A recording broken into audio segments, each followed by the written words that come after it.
ఇప్పుడు మన తెలంగాణలో వచ్చే ప్రభుత్వాలు కూడా యువతకు ఉపాధి అవకాశాలు చూపించడంలో ఏ ప్రభుత్వమైనా సరే తెలంగాణ వచ్చి నుండి అన్ని విఫలం సార్.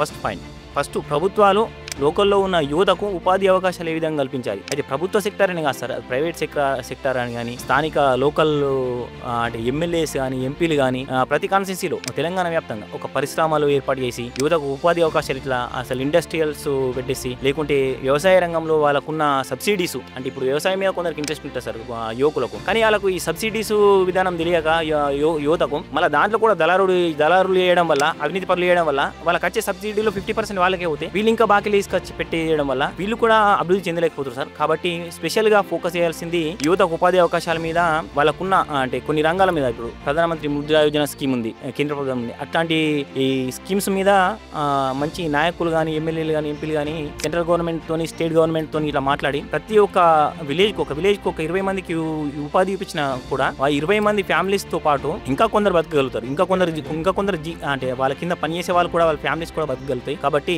మెయిన్ గా మేము ప్రభుత్వానికి విన్నవించుకునేది ఏంటంటే, మెయిన్ ప్రభుత్వాలు ఇవాళ ఉంటాయి రేపు పోతాయి, కాకుంటే మీరు ప్రభుత్వంలోకి వచ్చిన తర్వాత ఖచ్చితంగా యువతకు అంటే యువతనే భారతదేశానికి ఒక వెన్నెముక లాంటిది. ఇలాంటి యువతకు ఉపాధి అవకాశాలు లేని రోజు యువకులు తప్పుబాట పెట్టాల్సి వస్తుంది సార్.